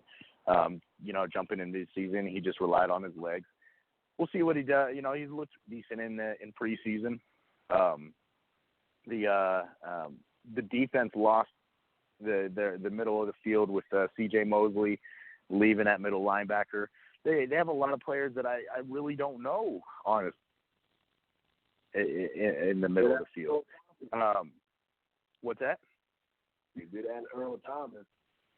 But exactly, and I was going to get to that. The two most important. It seems like a lot of teams are a little bit thin at linebacker, but they rely on their pass rushing corners, which is the right way to go. They have Earl Thomas. They have Tony Jefferson at the safety spots. Marlon Humphrey was an excellent draft pick, and he looks good. And then at the pass rush spot, they have Pernell McPhee that they signed from Washington. Brandon Williams as well. Yeah, I like their defensive line. I like their corners. I really think it just relies on Lamar Jackson. I just don't know much about him. When I watched him in college, I said that I don't think he could make NFL throws because he couldn't make NFL throws. He didn't. That's what I watched in college, man. You guys watched it too. He could hit people in the middle of the field. He couldn't make the sideline. He couldn't make the sideline throws. Those are so crucial for converting first downs. You can try and throw the middle of the field all you want in NFL. You're going to get picked off. They will cut that off with zone defenses. They will cover that up. They don't have anybody that can beat somebody to man like that. What is their best receiver, Willie Snead? Are you kidding me? if Seth Roberts is one of your starting wide receivers, it's not going to go well, and he is. I know Seth Roberts. He's not a good catcher. I don't think Lamar Jackson passes for 60% of his passes this year. The ground game will be fun. The Lamar Jackson on his feet will be fun. I just think that they're going to struggle 7-9 season. Steelers, I think that they're coming out with surge. Antonio Brown is gone. That locker room is going to be. I mean, I'm pretty sure not going to be elated. They were elated when he was traded. I don't think they. I think that he's been a locker room issue this whole time. For a long time. Le'Veon Bell too. Le'Veon Bell's gone. They got two of their biggest head cases in franchise history gone. They have James Conner. They have Juju Smith. Everybody loves Juju Smith. Their offensive line still top 5, top 3 in the league. Ben Roethlisberger still has it. He threw 676 passes last year. The defense is not great. It really isn't. It's just not. Joe Hayden, when they signed Joe Hayden last year, he still has a little bit left in the tank, but he's not shutting anybody down anymore. I like T.J. Watt. Everybody loves T.J. Watt, I think. That front seven is pretty good. It's decent. It's about the same. I think their defense is about the same level of the Chiefs. Their offense is real good. I think the Steelers go 10-6. Wild card spot. I think you know where that leaves us with the number one team, right? Right? Right. It's the Bake Show. It's the Baker Mayfield show now, guys. It's going to be a really good and fun season for the Browns. I am very excited to watch the Browns.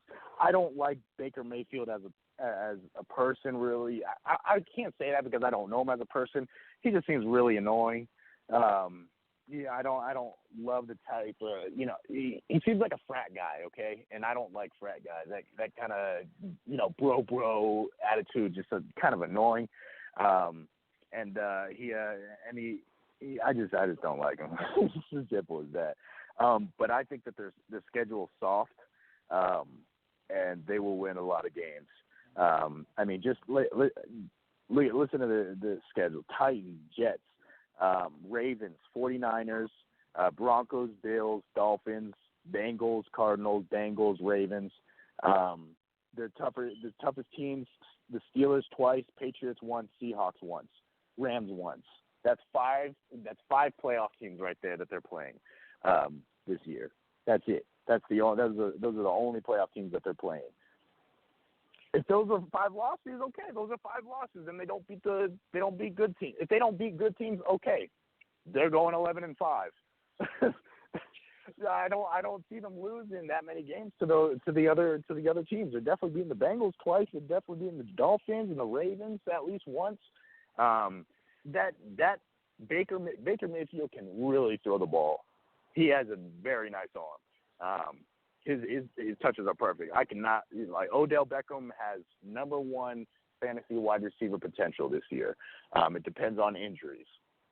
I don't care about Jarvis Landry. I don't care about David Njoku. Odell Beckham has he is the new toy to play with Baker Mayfield, and different than Antonio Brown. Unlike Antonio Brown, Baker Mayfield has been able to throw to Odell Beckham almost all off season. He's been there developing a chemistry with Baker Mayfield. Nick Chubb, excellent running back. There's no chance that Kareem Hunt is going to be taking the job from Nick Chubb. Kareem Hunt might have a little bit of a role in the second half of the season. There's no doubt in my mind that Nick Chubb is that guy and will have 15 to 20 touches a game. Their defense, they added so many pieces. Really loving what they have there. Just starting with Myles Garrett. Denzel Ward looked like one of the best corners in the league last year. This is a really good team. They're going to be an 11-5 team for the Cleveland Browns. They win their division. They make the playoffs for the first time since 2010 or 11, something like that. Browns, Steelers, playoff teams. Ravens miss out this year, and the last team will be the Bengals, 2-14, number 1 pick in the draft. So the Bengals get the number one pick, but the Raiders don't. Okay. Are you kidding me? The Bengals don't have Antonio Brown and Tyrell Williams or a top 10 offensive line. They also don't have Derek. You know what, True? I'm gonna let this go. I gotta go see my family. We're gonna eat some catfish, fried fish. Yeah, we're having a fish fry. Nah, go ahead. The Bengals don't have Marvin Lewis no more either. I didn't want to cut you off when you were talking. Okay. Zach Taylor. Yeah, Zach Taylor. My fault. That's the offensive. That was their offensive coordinator. I forgot about that. He's maybe he's a Sean McVay guy. Maybe he comes out of nowhere and turns the Bengals into a playoff team. He's a transcendent coach. Yeah. We see that all the time, right? That's not happening. All right. I'll let your family, man. Appreciate you coming on the show tonight, bro. Always. I'll see you all next week. Actually, I'll see you guys on Sunday from the Big Mike, the fantasy expert, will put his fantasy. 12 days till the NBS draft. I'm counting the seconds. Let's get it. All right, y'all. Have a good night. All right, have a good night, Mike. All right, so Mike is right about the fourth team. I got the Bengals coming in fourth. I think they're going to be bad. AJ Green's already banged up. I do like Joe Mixon. Everybody knows last year I was high on Joe Mixon. And then all of a sudden the team just, started. Oh, wait, you're not picking the Bengals this year? Oh. The Bengals are class. They're going to be pretty bad. They'll be like the Raiders. They'll win at most 4 or 5 games. They're going to be in contention for the number 1 overall pick. It's going to be bad in Cincinnati this year. Andy Dalton may be out as the quarterback over there as well. But they'll come in last. Coming in at third, I got the Pittsburgh Steelers. I do not think the Steelers are going to be. I think that people are going to be upset with Juju Smith-Schuster in fantasy. When I say upset, not that he's going to be bad, but he won't be as good as everybody's hyping him up. I see in some drafts this dude is a top 5 fantasy wide receiver. I don't see it. I've been saying it all off season. I don't see it. It's no knock to Juju Smith-Schuster because I actually like the kid. I think the kid's a really good guy from when I see it, from a distance and from a fan's perspective and a analyst's perspective. He seems like a really good guy, but I like James Conner as well, but I do think that now, James Conner had some success last year, but now people are prepared for him. They kind of know his running style. They kind of see what they can do to stop him. But they doesn't like that. They have him on film.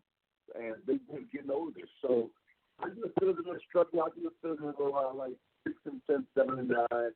They'll miss the playoffs along with the Bengals. And coming in third for me, I'm going back and forth here between these two teams. But I'm going to go with the Ravens at second. I should say second, not third. Second. I think the Ravens are going to come in second just because I don't know how good that linebacker core is. I agree with Mike on that. That T.J. Mosley loss is a tough loss. The Ravens, though, normally they're going to always play pretty good defense. But I love this team's running game. Love it. Lamar Jackson along with Mark Ingram, I think that's going to be a problem. They kind of remind me of the old Falcons team that had Michael Vick, T.J. Duckett, and Ward Dunn with Phillips Price on the outside. And then the Phillips Price over here in Baltimore, I think is Hollywood Brown. I know Mike brought up Willie Snead. Willie Snead may get some catches. I feel it. Seth Roberts may catch a couple of balls, but it's really going to be Hollywood Brown that's going to open up that offense along with the tight ends Mark Andrews and Nick Boyle, and even Hayden Hurst. I think the tight ends are going to play more of a role with Marquise Brown and that running game, that defense. I think this team will be around the 9-7 mark. They'll kind of be like the same way I said about the Broncos. Every fight their last playoff spot. And if they can get to 10 wins, then they have a chance to get in the playoffs. But I do like this team. I think they're going to compete. I think they're going to be right there on the cusp of the playoffs. But they got to get to 10 wins. I think they get to the playoffs because this AFC, I think, is underrated than what everybody else is thinking. And everybody said the AFC is so loaded. I think the AFC is quietly loaded. Quietly. I got right now off the top of my head I definitely have 5 teams in the playoffs. It's just that 16 that I'm kind of struggling with. But before we finish doing all these division breakdowns, I'll definitely have my 16 for the playoffs. But the Ravens is definitely a team that's right there. And coming at number 1, but it's not going to be like a runaway number 1. I think 10-6, 11-5 is where they'll be. But I just think that this defense, along with this offense, is just going to be too good. Too good, too overwhelming. If they can get up to some good early wins, the Browns will win this division. They won't have a bye in the first round. They're going to have to host a playoff game, which they may struggle to lose. But I think the Browns and the Power will finally be back in the playoffs this year, playing on wild card weekend. Probably get to see like the Browns or the Ravens, or possibly another team that I'm very high on this upcoming season. And we'll talk about them once we break down that division. But they will not be they will not be a team with a bye who will be playing wild card weekend. But I do have the Browns, just too many weapons. I think David Njoku is a big time sleeper at tight end right now in fantasy football. For all my fantasy heads out there, I never even brought him up recently. But I do like Nick Chubb. I do like OBJ. I do like Jarvis Landry. This offense is going to ball out. So, yeah, I like the Browns. All right. In 4th, I got the same thing like everybody else, the Cincinnati Bengals. I wouldn't be surprised if they exceed expectations because Zach Taylor's a young coach, and you don't know what you're going to get from him. Andy Dalton, I think he's a quarterback that can be on the hot seat right now. Joe Mixon, he had a decent season. I thought he would have that breakout season that everybody was talking about, but he didn't. But I expect him to have another solid season in Cincinnati. A lot of people are writing off A.J. Green right now. When A.J. Green plays, he is one of the best receivers in the league. There was that one time people had him as a top 5 receiver in the league when he's healthy. And I think people are sleeping on him when he comes back. I think he'll be solid and he'll help out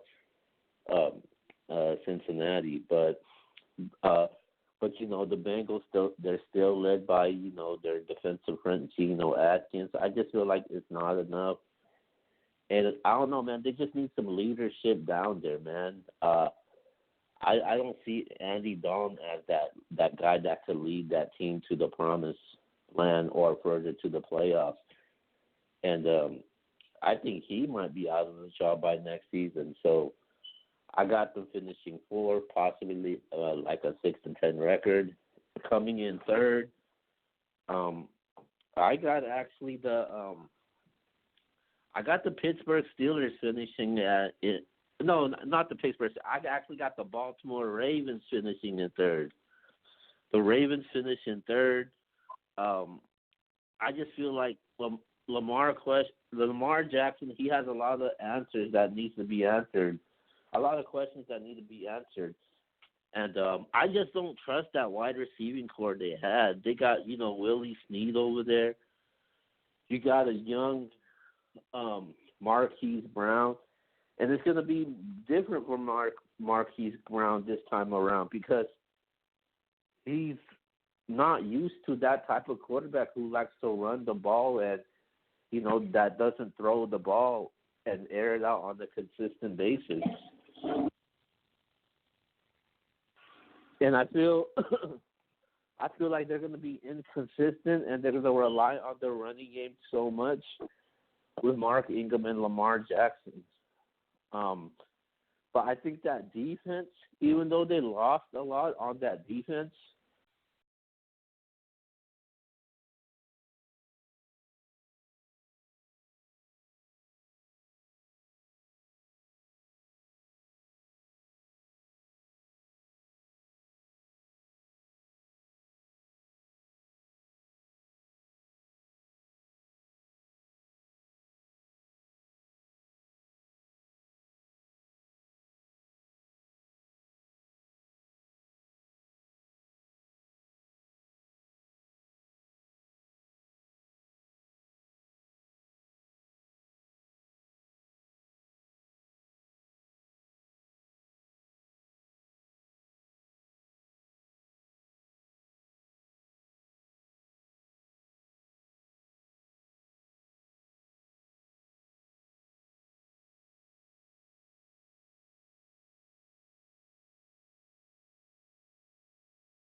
Looks like we got disconnected again, but like I said about Lamar Jackson, I think they're just going to rely too much on their running game.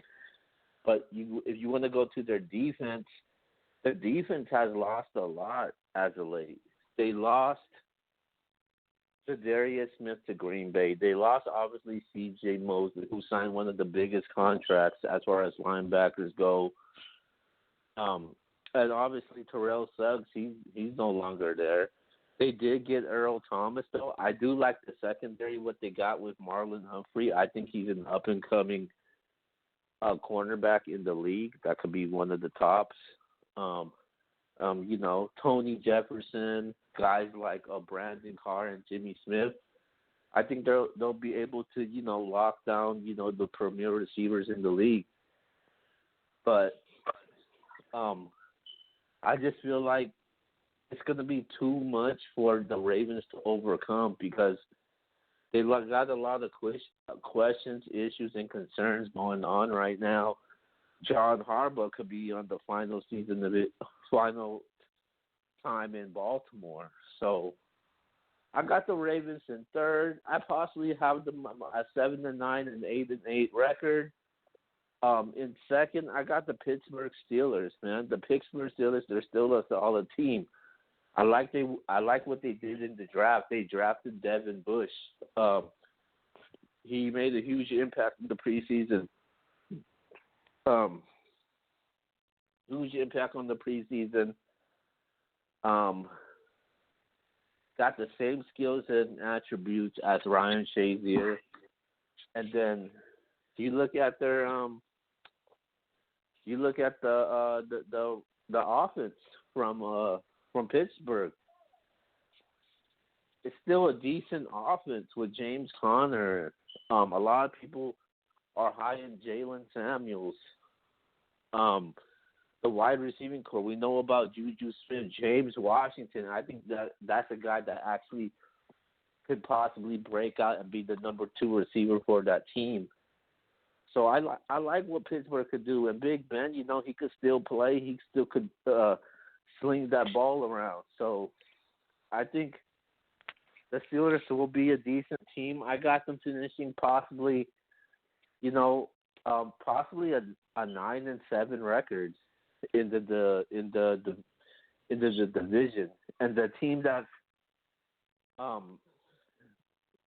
finishes on top is obviously no surprise is the Cleveland Browns. I got them. I don't got them, going like 12-4 or 11-5. I got them at 10-6.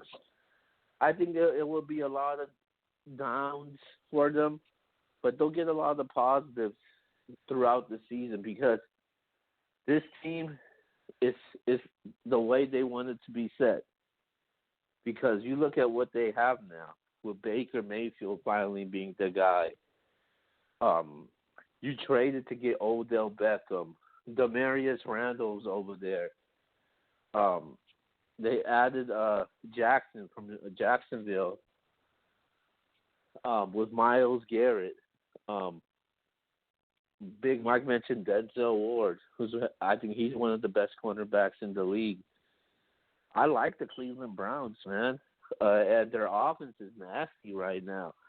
Nick Chubb, wait until Kareem Hunt comes back. You basically pick your poison with this team.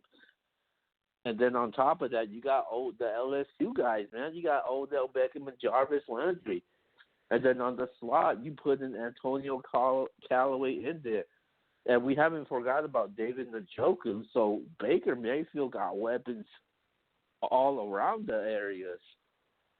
So what are defenses going to do? They're going to double on Odell Beckham? They're going to double on Jarvis? That's impossible. And Baker Mayfield's going to have a lot of opportunities. He's going to have a huge year.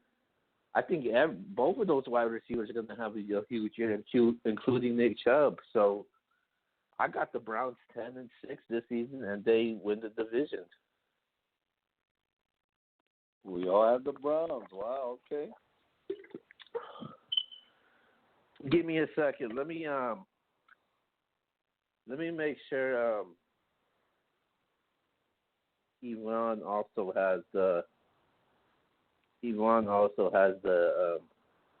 Cleveland Browns finishing this division. And let me see. Oh, no, Yvonne doesn't have the Cleveland Browns winning division. Yvonne actually has the Pittsburgh Steelers winning this division. And he also picked the Chargers to win the AFC West.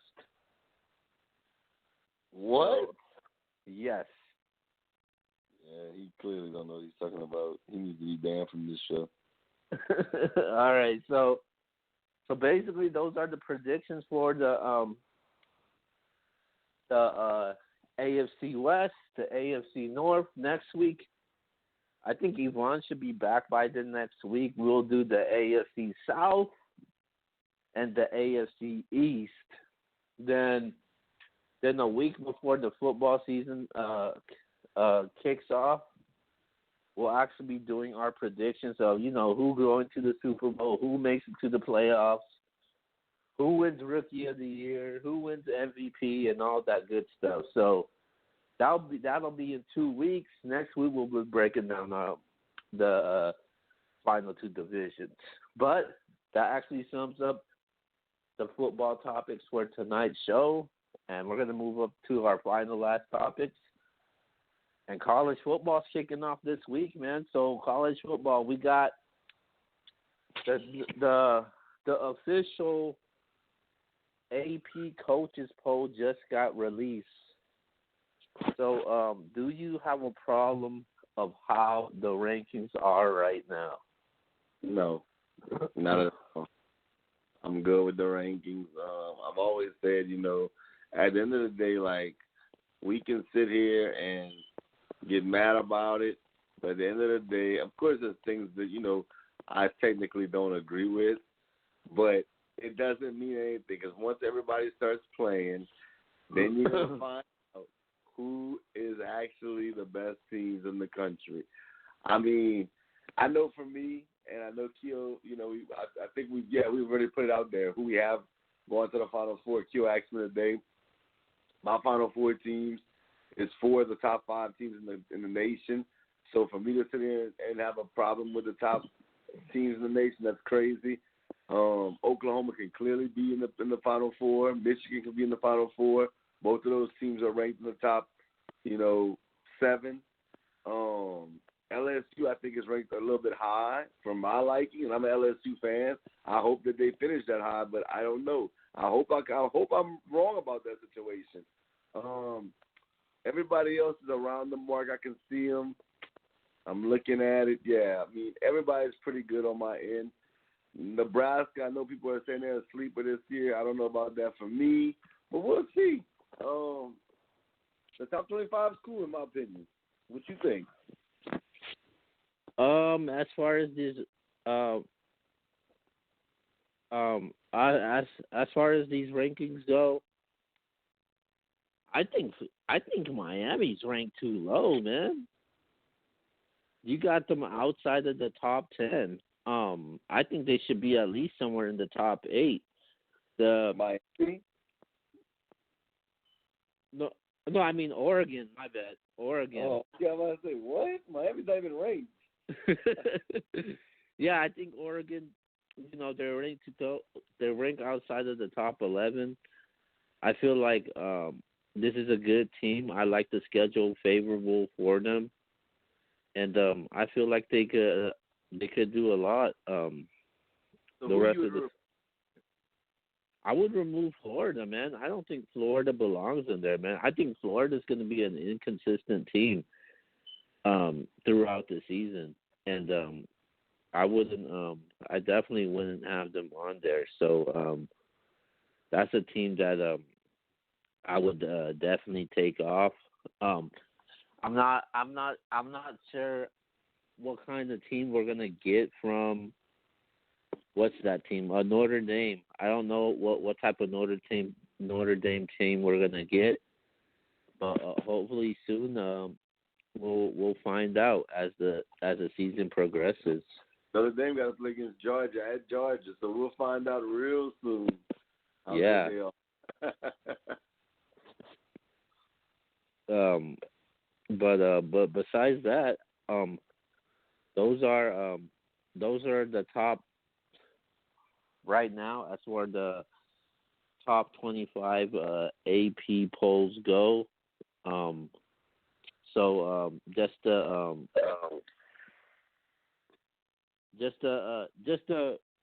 to recap it with everybody, so everybody is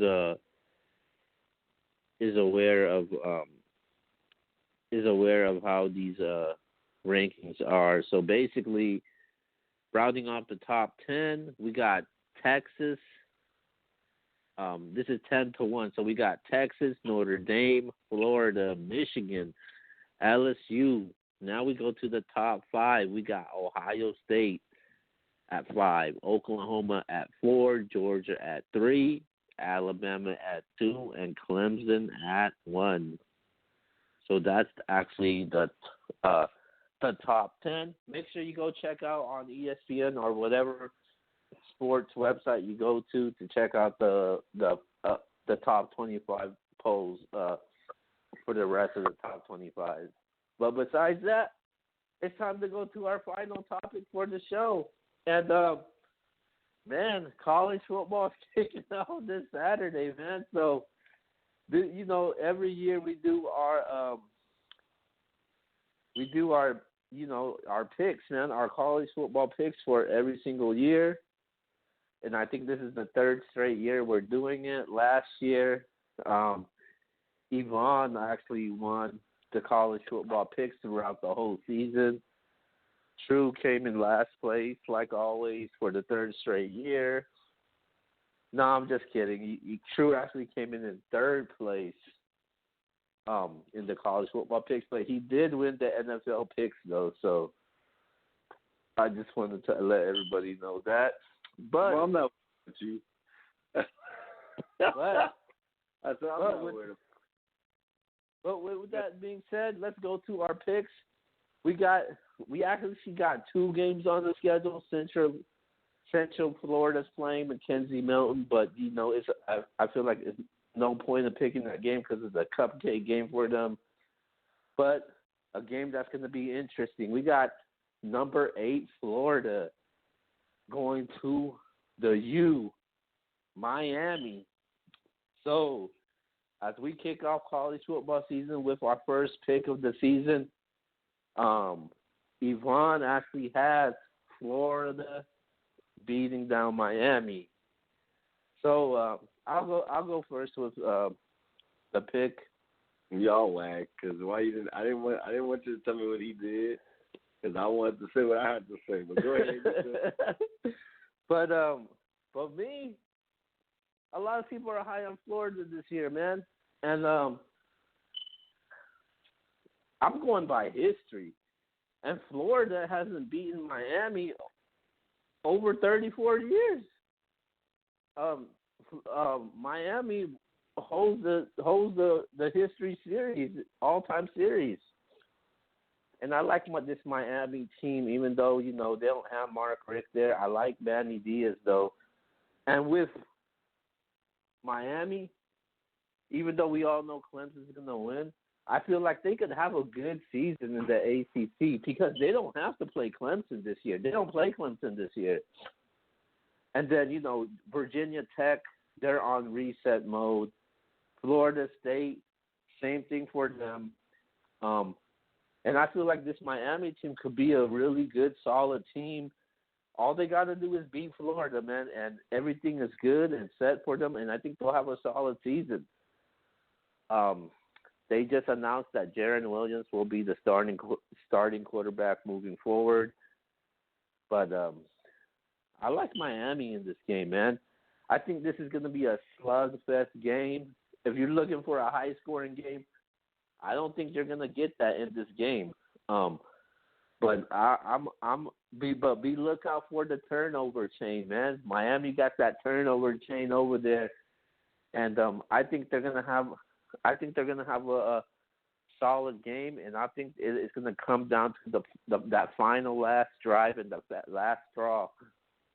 So with that being said, I got the Miami Hurricanes winning this game. I'm going to say a 20-17 victory over the Florida Gators, and the Florida Gators gets knocked out the top 10. Oh my God! You is funny, yeah, bro. Yeah, I don't know what you drank tonight. I don't know what you're doing with yourself. Outside of Jeff Thomas, I'm not big on Miami.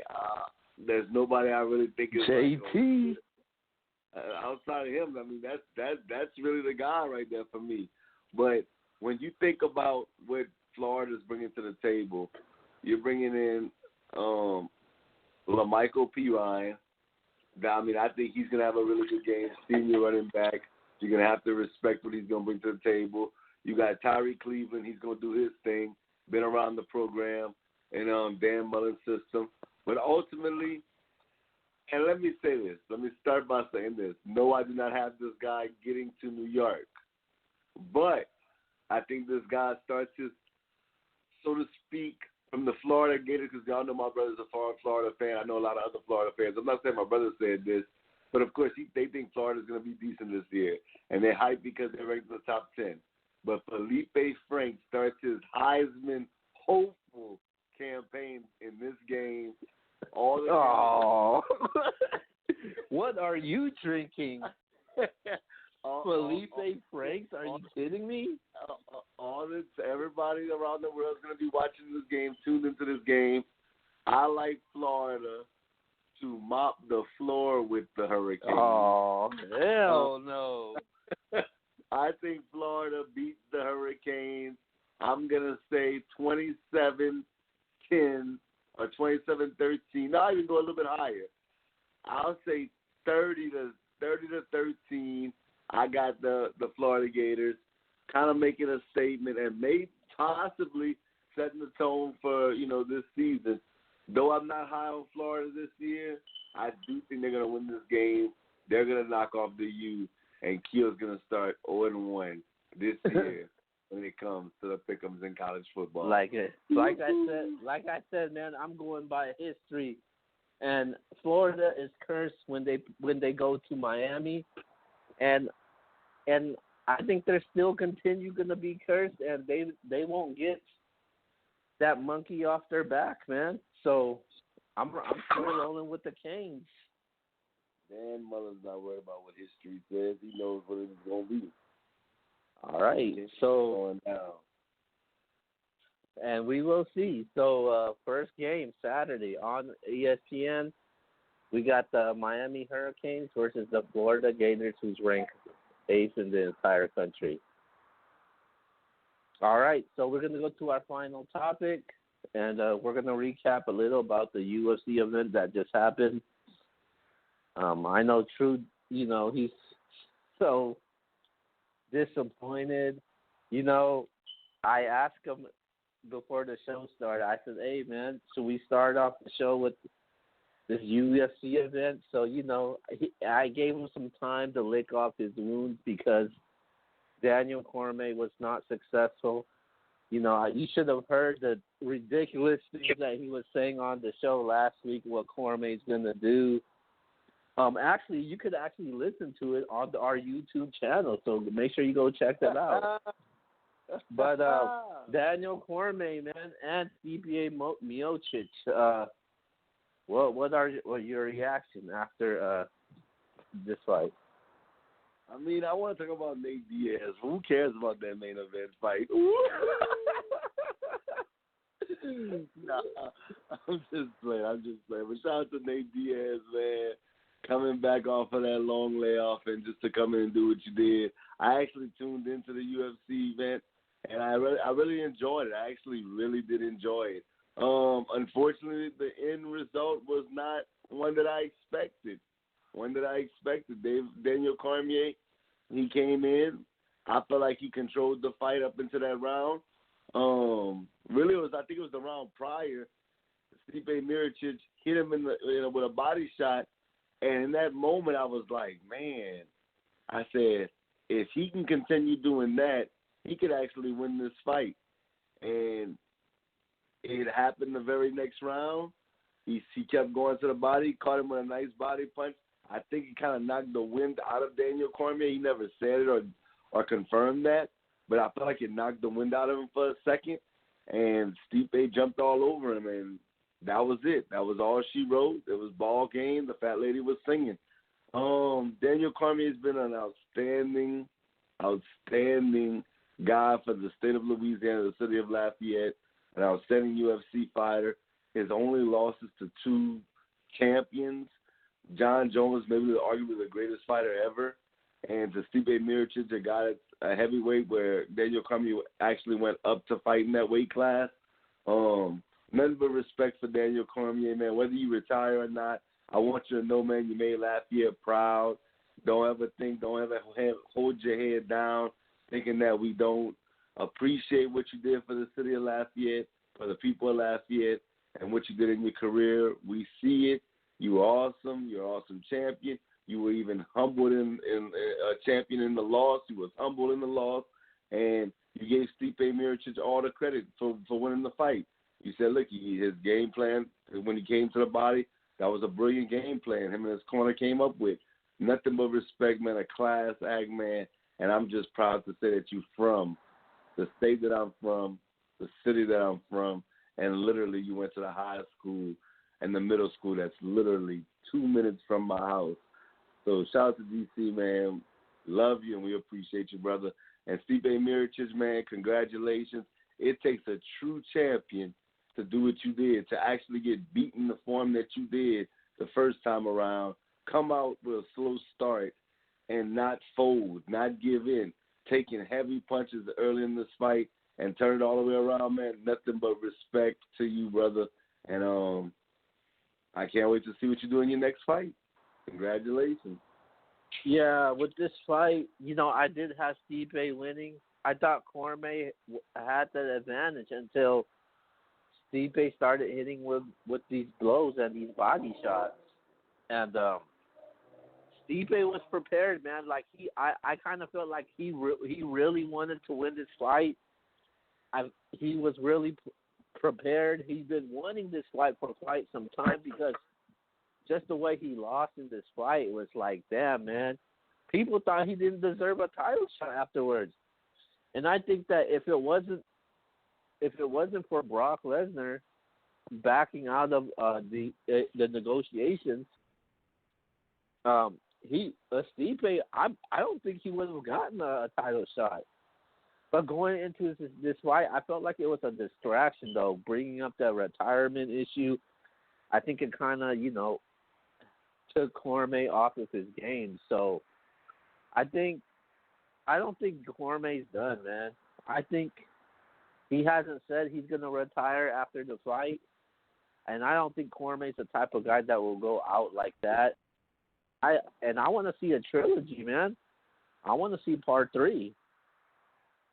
So what do you think Cormier should do? I would love to see part 3. I think that would be great for him and Stipe Miocic. They both got a knockout, and I think that would be great for the sport of UFC, or mixed martial arts, or whatever you want to call it, ultimate fighting. Yeah, I think that a rematch would be great, and have the trilogy happen.